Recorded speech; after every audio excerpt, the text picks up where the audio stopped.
లేకుండా అంటే చాలా మినిమైజ్ చేశారనమాట. అధికార యంత్రాంగం జాగ్రత్తగా ఉంది కాబట్టి ఇట్లా జరిగిందని. ఎస్, అక్కడ డిప్యూటీ సీఎం పవన్ కళ్యాణ్ గురించి కూడా మాట్లాడారు. దీనిపైన అరుణ గారు స్పందించాలి. రాయపాటి అరుణ గారు. నమస్తే మ్యామ్. ముంపు బాధితుల్ని పరామర్శించడానికి వెళ్ళినప్పుడు అంటే ఒక వర్గం నుంచి జరుగుతున్న ప్రచారం చెప్తున్నాను మ్యామ్ నేను, పవన్ కళ్యాణ్ పట్టించుకోలేదు అని చెప్పి రైతులు తమ గోడు వెళ్ళబోసుకున్నారు వైసీపీ అధినేత జగన్కి. సో ఆయన వెళ్ళి పరామర్శించారు, ఎవరు పట్టించుకోలేదు అని చెప్పి ప్రజలు బాధపడ్డారు, రైతులు ముఖ్యంగా అని చెప్పి చెప్తున్నారు. అసలు జనసేన అధినేత అలాగే డిప్యూటీ సీఎం ఇప్పటి వరకు వెళ్ళలేదట, పట్టించుకోలేదట, ఎటువంటి సహాయక చర్యల్లో పాల్గొనలేదన్నట్టు మాట్లాడుతున్నారు. చెప్పండి మ్యామ్. మేడం, రాష్ట్రంలో ఒకవేళ ఉండి అంటే పాస్పోర్ట్ రిజెక్ట్ అయ్యింది కాబట్టి బెంగళూరు అండ్ తాడేపల్లి తిరుగుతూ రాష్ట్రంలో ఏం జరుగుతుంది అన్న విషయం మర్చిపోయి ఉండొచ్చు, బహుశా గమనించకపోయి ఉండొచ్చు జగన్మోహన్ రెడ్డి. ఆ పాస్పోర్ట్ రిజెక్ట్ అయినటువంటి ఫ్రస్ట్రేషన్ లో, లేదంటే ఈ పాటికి లండన్ లో ఉన్నాడు ప్రశాంతంగా, ఇవాళ పిఠాపురం కానివ్వండి, లేదంటే నేను నందిగాం సురేష్ విషయం అరెస్ట్ కానివ్వండి, ఇవన్నీ కూడా అతనికి పట్టణ అంశాలు. స్టేట్ లో అందుబాటులో బెంగళూరులో కూడా ఉన్నాడు కాబట్టి తప్పనిసరిగా వీళ్ళు అడుగుతూ ఉంటే రావాలి కాబట్టి ఏదో వచ్చేళ్తున్నాడు తప్ప, లేదంటే అతను ఖచ్చితంగా ప్రజల గురించి, వ్యవస్థల గురించి, ఈ వరదల గురించి ఎలాంటి ఇంట్రెస్ట్ కూడా లేదు. మీరు ఆయన గురించి, ఆయన మీద పెద్ద పెద్ద బాధ్యతలు పెట్టి ఆయన మీరు పెద్ద నాయకుడిగా ఊహించద్దు దయచేసి. ఫస్ట్ విషయం. రెండవది, ఎక్స్ సీఎం కదా, మాత్రం ఎక్స్పెక్ట్ చేస్తారు కదా ప్రజలు కూడా.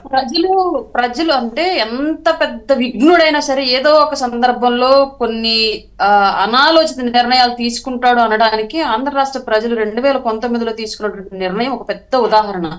ఆంధ్ర రాష్ట్ర చరిత్రలో తర్వాతి తరాలకు మనం అందరం చెప్పుకోవాల్సినటువంటి ఉదాహరణ అది.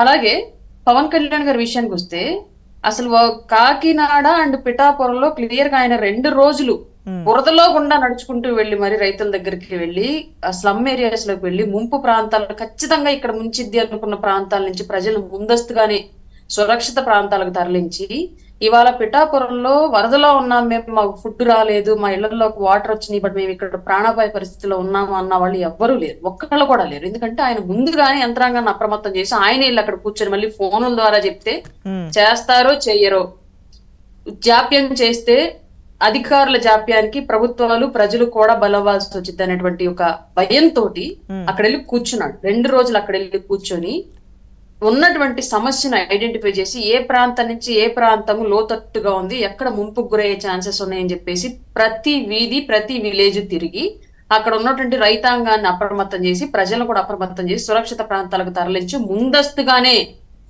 వాళ్ళకి ఫుడ్ లోటు అనేది లేకుండా, ట్రాన్స్పోర్ట్ ఆగిపోయినా సరే ఫుడ్ అనేది లోటు రాకుండా ఉండడానికి ముందుగానే అక్కడ నిత్యావసర సరుకులు, ఫుడ్ కు సంబంధించి వాటర్, మిగతా అన్ని విషయాలను కూడా అక్కడ ముందుగానే డంప్ చేసి పెట్టారు.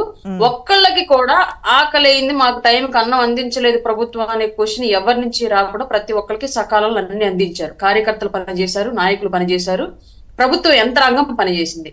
ఇప్పటి వరకు ఆ ప్రాంతం నుంచి ఈవెన్ విజయవాడన్న మనం లేట్ గా మనకి అలర్ట్ రావడం మూలంగా కొంత ఇబ్బందికరమైన పరిస్థితి ఏర్పడిన మాట వాస్తవమే.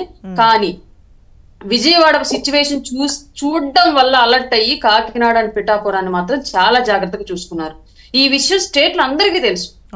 ఏ రైతు జగన్మోహన్ రెడ్డి దగ్గరికి వెళ్ళి కలిశాడు, ఏ రైతు జగన్మోహన్ రెడ్డిని కలిసి చెప్పాడు? అసలు అక్కడ ఉన్న రైతు బాధితులు ఎవరన్నా, అందరూ బాధితులు అయితే అందరూ బాధితులు, ఎందుకంటే వరద వచ్చేసింది, దాన్ని వరద ఎవరూ ఆపలేము, కానీ ప్రమాదంలో ఎవరు చిక్కుకుండా కాపాడాలి, అది 100% జరిగింది.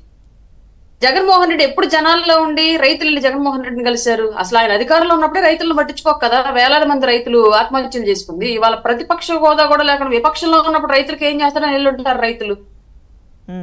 రెండోది, వరద ఇప్పుడున్నటువంటి వాస్తవాలు మాట్లాడుకోవాల్సి కనుక వస్తే కొంత ప్రాణ నష్టం జరిగిన మాట వాస్తవం. బుడమేరు వరదల మూలంగా విజయవాడలో ఇదే పరిస్థితుల్లో జగన్మోహన్ రెడ్డి గనక ఉంటే సునామీ వచ్చినప్పుడు ఎంత ప్రాణ నష్టం జరిగింది అని చరిత్ర చెప్పుకునేలాగా సునామీని ఒక హిస్టరీలో డిజాస్టర్ గా మనం చెప్పుకుంటూ ఉన్నాం ఇప్పటికీ, ఇక మీదట కూడా.